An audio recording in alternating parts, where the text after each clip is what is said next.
And we're going to the source, to racing.com's James Jordan, to take us through the program. James, thanks for joining us here on TPL Live this morning. And geez, this is one of those days where you must really look forward to every year in Adelaide. Yeah, it's a great day and pleasure to be with you guys. Yeah, today it obviously kicks off and we've got the next two Saturdays with some Group 1 racing as well. But good to see this time of year all the interstate horses come over to take the prize money back, but we get good fields, deep fields, and hopefully some good betting races.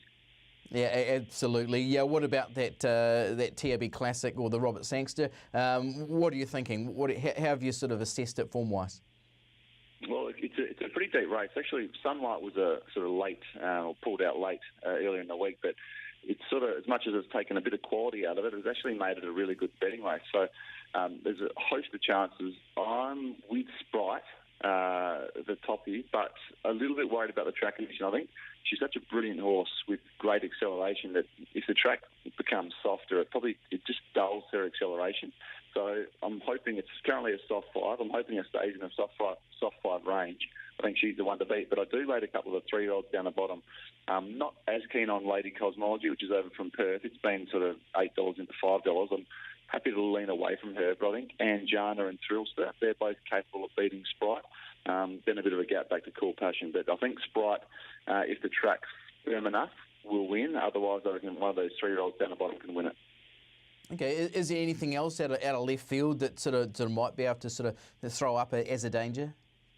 Look, given that it's weight for age, it's hard to really pluck one. I mean, you've got horses like Jamaican Rain that are probably next in a market that's went around short in the Coolmore Legacy, the Group 1 in Sydney last start, but she probably needs it a bit wetter.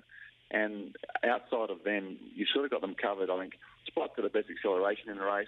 I think Anjana and Thrillster are probably, get the 1.5 kilo off underweight for age. They're probably the two next best horses in the race anyway. So I do find it hard to go outside them. Cool Passion trialled really well in the lead up to this, beat Sunlight in the trial, and she'll be forward. She'll probably have a 3-length head start from the majority of those chances, but I still think that Sprite and then Anjana Thrillster, they're the three I'm looking at.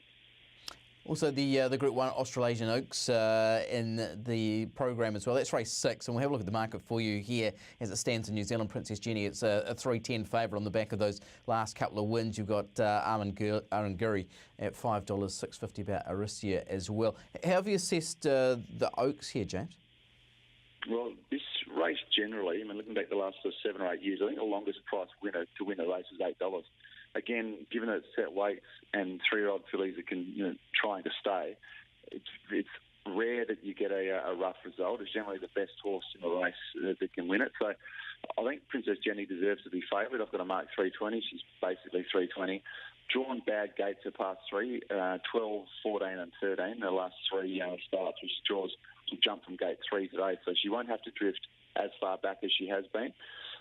Damon Oliver's obviously the right jockey to have on in a Group 1 from an inside gate. You don't want panic to set in. There'll be horses around her. She's not going to lead. She'll be probably box seat or maybe a pair further back. And there'll be times where it'll be a nervous watch because she'll need a gap, but he's the right man to steer her.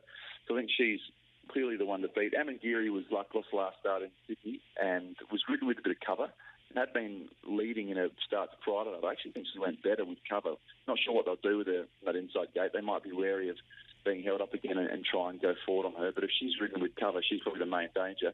And Shawnee, the market's probably correct there. Aristia, I'm happy to give a wide berth to. I know she was a VRC Oaks winner of last season, but I thought her run last start was the run of a horse that's probably tired late and drops back in trip, comes back from Sydney, to Adelaide, obviously based in Melbourne. I think she's under the odds, so I'm happy to give her a wide berth. One of the price that I think will run a race is Sizzle Me. It's $23. It's come down to the Aurora Stakes, which is the local lead-up, if you like. It was won by Moret. I think Sizzle Me was a better run going forward, and she's one of those horses that will push forward from a wide gate. She's tough. She can sustain a run, and she was probably the best closer in the VRC Oaks of last season. So Sizzle Me is the best each way in the race at $23, but I think that Princess Jenny, provided she gets a little bit of luck, she's definitely the one to beat.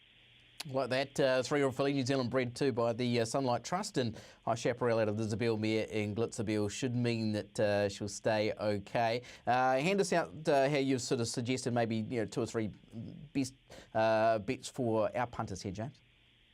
Well, I think Princess Jenny will be very, very hard to beat. I'm happy enough to back her and tip her on top. Outside of that, looking at the rest of the card, I think in race 5, a filly down the bottom, Music Bay, she's at her best.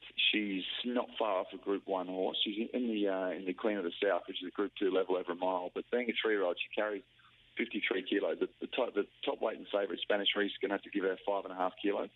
And I just think if Music Bay gets a bit of room, which she should from gate 6, I can see her settling one off the fence. Craig Williams steers.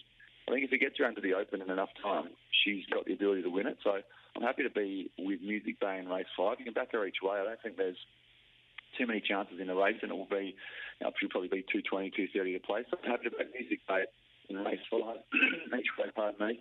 And then the last race, it's probably the race of the day, the Euclid Stakes. It's only a Group 2, but it's getting stronger and stronger every year, this race. And I think we've got a cracking field for it.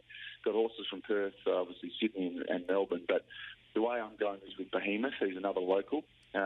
It's quite an amazing pinhooking story gone wrong, really. They paid $120,000 for it as a weanling. They sold it the following year at the yearling sales for $6,000. Bought by Grand Syndicates. It's really progressive, and I think it's drawn out wide. By the end of the day, I think they might be getting off the fence. So gate 12 might not be a bad thing for Behemoth, and he's an enormous horse. He's well named, so he'll get to the outside and hopefully have an unimpeded run. I think he's a good chance as well.